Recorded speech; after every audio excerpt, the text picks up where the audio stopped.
ఇంతకుముందు ఏదైతే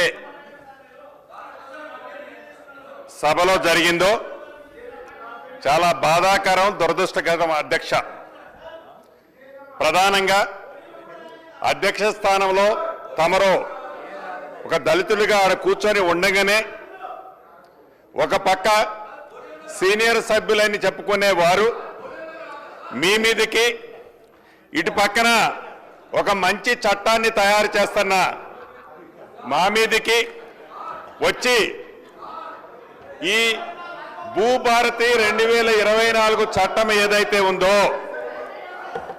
ఈ చట్టాన్ని ఆమోదింపజేయకుండా ఏదైతే ప్రయత్నం చేస్తున్నారో ఇది సమాజము సిగ్గుపడే విధంగా చాలా బాధాకరం. అధ్యక్ష, ఇటువంటి గుండాగిరి, ఇటువంటి దౌర్జన్యం, ఇటువంటి రౌడీయిజం ఈ సభలో జరగకుండా ఉండే విధంగా మీరు చర్యలు చేపట్టాలని, అదే రకంగా అధ్యక్ష వ్యక్తిగతంగా రెవెన్యూ మంత్రిగా నాకు ఈ గడిచిన సంవత్సరం నుంచి నా మనసులో ఒక మనసులో పురుగు తొలుస్తుంది. అధ్యక్ష, ఇది నా మనసులో తొలిసే పురుగే కాదు అధ్యక్ష, యావత్ తెలంగాణ రాష్ట్రంలో ఉన్న కుంట 2 కుంటలు భూమున్న పేద రైతుల మనసులో కూడా ఈ మైండ్లో తిరుగుతుంది. అధ్యక్ష, ఉదాహరణకి ఆనాడు 2020లో ఏదైతే చట్టం చేశారో, ఏదైతే ధరణిని తీసుకొచ్చారో ఆ ధరణిలో జరిగిన తప్పులు తడకలు ఆనాడు ఆ చట్టాన్ని తీసుకొచ్చిన గౌరవ నాటి ముఖ్యమంత్రి కల్వకుంట్ల చంద్రశేఖరరావు గారికి తెలుసు. ప్రజలు వారికి ప్రధాన ప్రతిపక్ష పార్టీ హోదా వారికి ఇచ్చింది.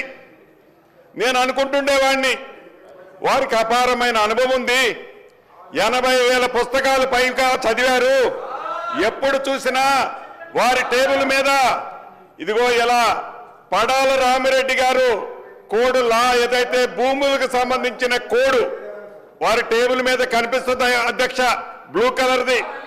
ఆ కోడ్ కనిపించేది క్షుణ్ణంగా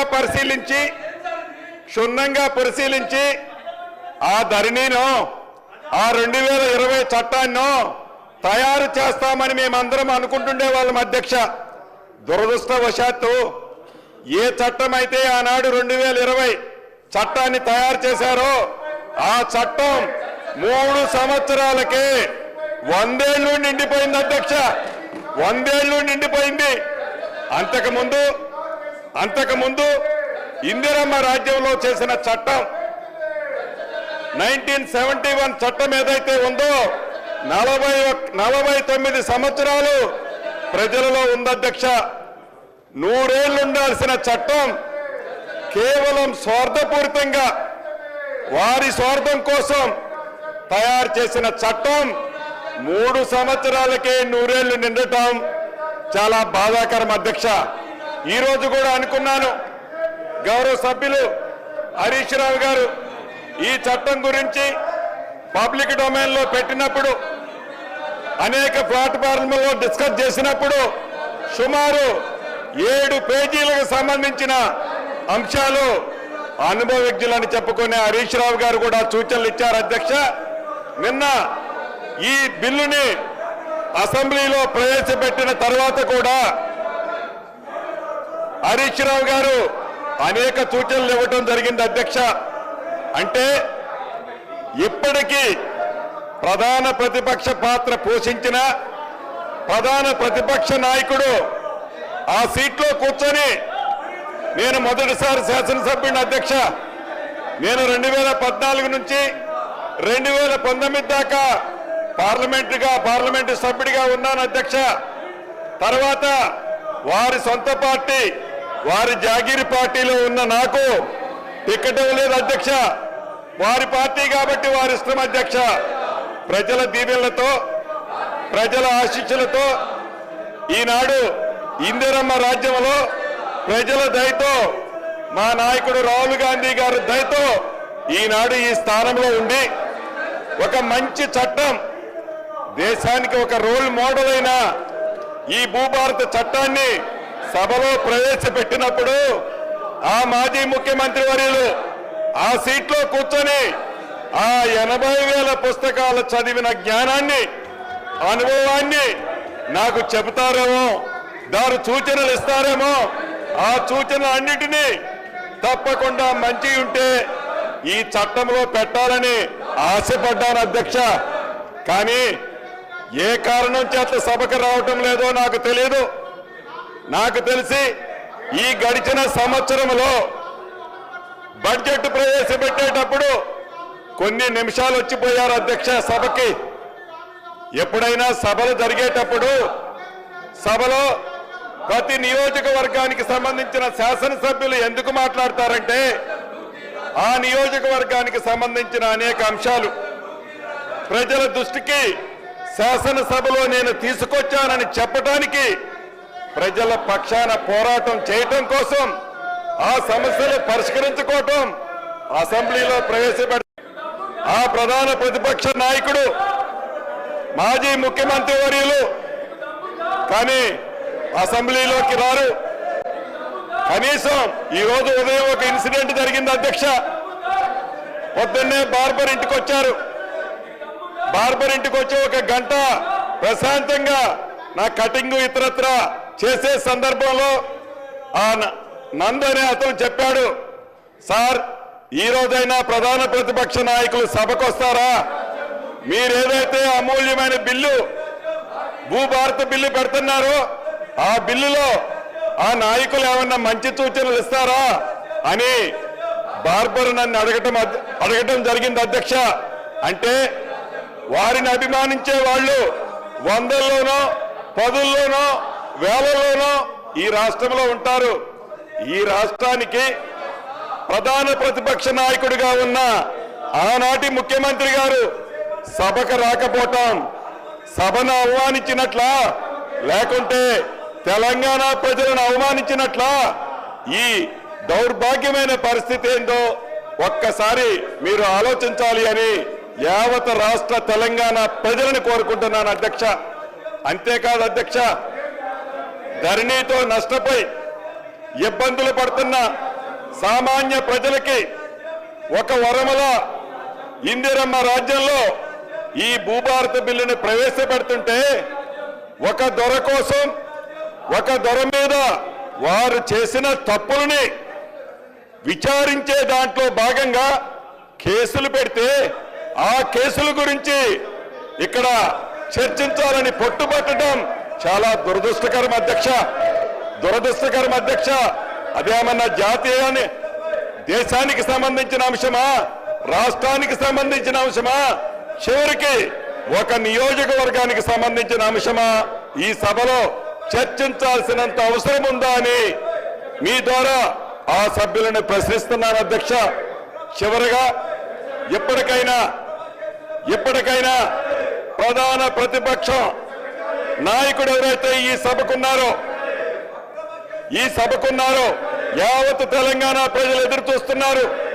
ఈ సభలోకి వస్తారని, ఈ అమూల్యమైన బిల్లు, వెరీ వెరీ ఇంపార్టెంట్ అయిన బిల్లు, ఈ భూభారత బిల్లులో పాలు పంచుకుంటారని, మంచి సూచనలు ఇస్తారని ఎదురు చూశాం. దురదృష్టకరం, వారు ఇక్కడికి రాకపోవటం దురదృష్టకరం. ఉన్నవాళ్ళు ఈ రకంగా గొడవలు చేయటం బాధాకరం అధ్యక్ష. చివరిగా నేను ఒకటే చెప్తున్నాను, 2 సార్లు కర్రు కాల్చి ఈ తెలంగాణ ప్రజలు మీకు బుద్ధి చెబితే ఇంకా ఇంగిత జ్ఞానం లేకుండా, ఆలోచన లేకుండా, చేసిన తప్పులు సరిదిద్దుకోకుండా మంచి చట్టాలు తెస్తుంటే మద్దతు తెలపకుండా వక్ర బుద్ధితో కుక్క తోకర వంకరగా ఇంకా పాత తరహాలోనే ఏవైతే మీరు ఈ కార్యక్రమాలు చేస్తున్నారో తెలంగాణ ప్రజలు హర్షించరు. అందుట్లో ముఖ్యంగా ఇందిరమ్మ రాజ్యంలోని ఈ ప్రజలు ఎట్టి పరిస్థితుల్లో మీ ఈ చిల్లర వేషాలు క్షమించరు అని ఈ వేదిక ద్వారా తమకు తెలుపుతూ నేను ముగిస్తున్నాను అధ్యక్ష. టీఆర్ఎస్ పార్టీ నుంచి పల్లా రాజేశ్వర రెడ్డి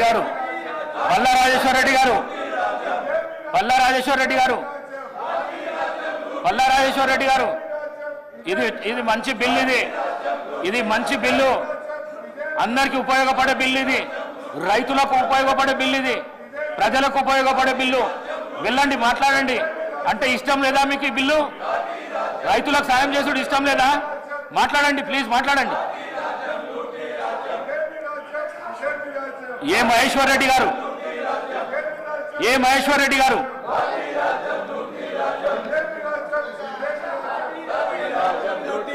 సార్ కైండ్లీ ఆర్డర్లు పెట్టండి సార్. ఎల్ఏ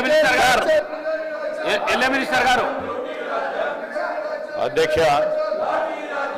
అధ్యక్ష, నేను గౌరవ బీఆర్ఎస్ సంబంధించిన శాసనసభ్యులను అప్పీల్ చేస్తా ఉన్నాం. ఇంతకుముందు మా రెవెన్యూ మినిస్టర్ గారు అప్పీల్ చేయటం జరిగింది.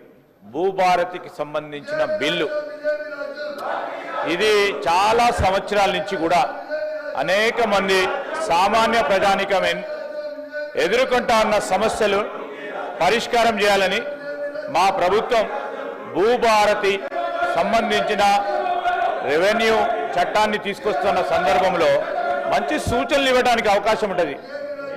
దాన్ని కూడా మేము వినియోగించము, ప్రజలకు సంబంధించిన సంక్షేమం మాకు అవసరం లేదు అనే ప్రవృత్తిలో వారు నడుస్తూ ఉన్న తరుణంలో వారిని అడుగుతా ఉన్నాం. అధ్యక్ష, నేను హరీష్ రావు గారిని అడుగుతా ఉన్నా, బీఆర్ఎస్ సంబంధించి మీరు బీఎస్సీ బిజినెస్ అడ్వైజరీ కమిటీ పిలిచినప్పుడు మీరు 9 అంశాలు మీ ముందు పెట్టడం జరిగింది. అధ్యక్ష, హరీష్ రావు గారే, ప్రశాంత్ రెడ్డి గారు ఇద్దరు వచ్చి 9 అంశాలకు సంబంధించి మీరు చర్చ జరగాలని చెప్పారు. ఈ విషయం మాట్లాడిన అధ్యక్ష, ఈ చర్చ గురించి వారు మాట్లాడినరా? బీఎస్సీలో తీసుకున్న నిర్ణయాలని అమలు చేసే ప్రయత్నంలో మీరు అందరినీ కూడా సమన్వయపరిచి ఈరోజు లీడర్ ఆఫ్ ద హౌస్ బీఎస్సీకి సంబంధించింది పెట్టడం జరిగింది మీ ముందట. దయచేసి నేను ఇప్పటికి కోరుతా ఉన్నా,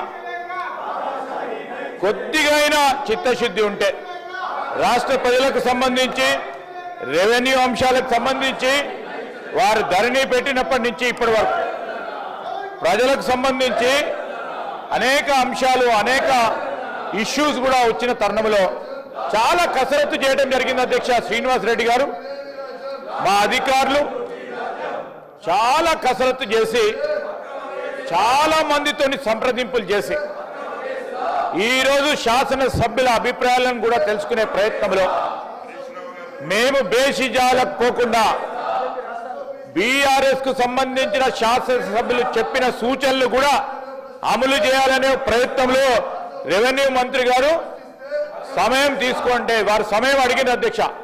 పెద్దలు అక్బరుద్దీన్ గారు కానీ హరీష్ రావు గారు సమయం అడిగిండ్రు. మాకు బిల్లు పెట్టంగానే సమయం లేదు, సమయం అడిగిండ్రు. సమయం అడిగేటప్పుడు శ్రీనివాస్ రెడ్డి గారు ఏం చెప్పారు అధ్యక్ష? మా రెవెన్యూ మంత్రి గారు సమయం ఇద్దాం, ముఖ్యమంత్రి గారు కూడా చెప్పారు సమయం ఇద్దాం, వారి ఆలోచనలు తీసుకుందాం, బేషిజాలకు పోవు, వారు మంచి ఆలోచనలు చెప్తే దాంట్లో మేము ఈరోజు బిల్లులో కూడా పెడతామని చెప్పారు. ఇదేమి అధ్యక్ష, కావాలని ఇబ్బంది పెట్టే ప్రయత్నం. ఈరోజు ఏం జరుగుతూ ఉంది అధ్యక్ష? అందరు కూడా సీనియర్ శాసనసభ్యులు ఉన్నారు చాలా మంది, కేవలం ఆపి చేసే ప్రయత్నంలో కాదు. స్పీకర్ గారు 9 బీఎస్సీ అంశాలు ఉన్నాయి అధ్యక్ష. 9 బీఎస్సీ అంశాల విషయంలో ఏ ఒక్క విషయంలో కూడా మొన్న వారు చెప్పంగానే అధ్యక్ష, మీరు వారు చెప్పిన ప్రధానమైన అంశం ప్రభుత్వ పాఠశాలలో మౌలిక సదుపాయాల విషయంలో ఈరోజు బీఆర్ఎస్ వారు ఇచ్చిన అంశాన్ని మీరు సభలో చర్చించడానికి మీరు అనుమతి ఇవ్వడం జరిగింది. ఆ అనుమతి ఇవ్వడంతో చర్చించడం జరిగింది. వారికి సబ్జెక్ట్ లేదు, ఏదో మాట వార్తగా బీఎస్సీలో ఇవ్వడం జరిగింది. ఇవన్నిటి విషయంలో వారి దగ్గర సరుకు లేదు. అందుకోసమే ఈరోజు కొత్త ప్రస్తావన తీసుకొచ్చి సభను పక్కదారి పట్టించేది, సభను ఏ విధంగానే అడ్డుకోవాలనే ప్రయత్నంలో ఉన్నారు.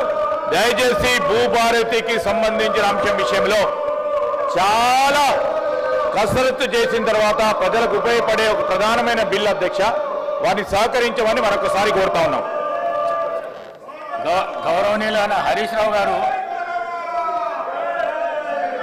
ఇంతకు ముందు రేవూరి ప్రకాష్ రెడ్డి గారు మాట్లాడుతూ గవర్నర్ గారు పర్మిషన్ ఇచ్చినాక ఏసీబీ కేసు అయిన తర్వాత హౌస్లో చర్చించడానికి వీలు లేదని చెప్పినాక కూడా మీరు ఈ విధంగా చేసుడు అన్యాయం ఇది, ఈ విధంగా చేసుడు అన్యాయం ఇది. మీరు దయచేసి మీ సీట్లలో మీరు కూర్చొని ఈ చట్టానికి మద్దతు తెలపండి, మీరు మాట్లాడండి, ప్రభుత్వానికి సూచనలు ఇవ్వండి దయచేసి. ప్లీజ్ ప్లీజ్ మహేశ్వర్ రెడ్డి గారు సార్ మాట్లాడండి. కైండ్లీ ఆర్డర్లు పెట్టండి సార్. వాళ్ళ అర్బులకు మేము కన్ఫ్యూజ్ అవుతున్నాం సార్. కొంచెం ఆర్డర్ పెట్టండి, మీరు చర్యలు తీసుకోండి సార్. మాట్లాడండి ప్లీజ్. సార్ ఇట్లా ఉంటే మాట్లాడడం కష్టంగా ఉంది సార్. అధ్యక్ష, ఈ అవకాశం నాకు ఇచ్చిన ధన్యవాదాలు అధ్యక్ష. ధరణి పోర్టల్లో జరిగినటువంటి అవకతవకలు, అక్రమాలు, భూభారతి చట్టం పూర్తిగా సవరిస్తుందా లేదా అనేది అనుమానాలు ఉన్నాయి అధ్యక్ష. ఎందుకంటే ధరణి పోర్టల్ తీసుకొచ్చి అతిపెద్ద భారతదేశంలోనే అతిపెద్ద కుంభకోణంగా అభివర్ణించినటువంటి ధరణి వల్ల కోట్లాది మంది నష్టపోవడం వల్ల ఈరోజు మరి టీఆర్ఎస్ ప్రభుత్వానికి బుద్ధి చెప్పి టీఆర్ఎస్ ప్రభుత్వాన్ని ఓడించడానికి ప్రధాన కారణమైనటువంటి ధరణి పోర్టల్ వల్ల ఈరోజు వారు మరి ఓడిపోవడం జరిగింది. నేను ఒకటే తెలియజేస్తా ఉన్నా అధ్యక్ష, గతంలో దీంట్లో ఎన్నో కుంభకోణాలు ఉన్నాయని మొన్ననే గౌరవ ఉప ముఖ్యమంత్రి బట్టి విక్రమార్క గారు కూడా చెప్పారు. దాదాపు 2,50,000 కోట్ల రూపాయల కుంభకోణం ఉంది. దీంట్లో టీఆర్ఎస్ నేతలంతా కూడా ఈ కుంభకోణంలో భాగస్వాములు అని చెప్పి బట్టి విక్రమార్క గారు చెప్పారు. మేము ఒకటే అడుగుతా ఉన్నాం, మరి ఇంత పెద్ద కుంభకోణమని, భారతదేశంలోనే అతిపెద్ద కుంభకోణమని అభివర్ణించినటువంటి ఈ ధరణి పోర్టల్ని మరి ఎందుకు దీని మీద జరిగినటువంటి అవకతవకల మీద మీరు సిబిఐ ఎంక్వైరీకి ఇవ్వడం లేదు? మరి గౌరవ మంత్రి శ్రీనివాసరెడ్డి గారు చెప్పాల్సిన అవసరం ఉన్నది. అంతేకాదు, మీరు ఈ భూభారతి చట్టం తీసుకురావడం వల్ల లబ్ధి కన్నా మరి మీరు ఎందుకని చెప్పేసి మరి ల్యాండ్ టైటిలింగ్ యాక్ట్ని మీరు తీసుకురావడం లేదో మరి సభకు తెలియజేయాలి. ఎందుకంటే భారతదేశంలో ఎన్నో రాష్ట్రాలు మరి ల్యాండ్ టైటిలింగ్ యాక్ట్ కోసము కసరత్తు చేస్తున్నటువంటి సమయంలో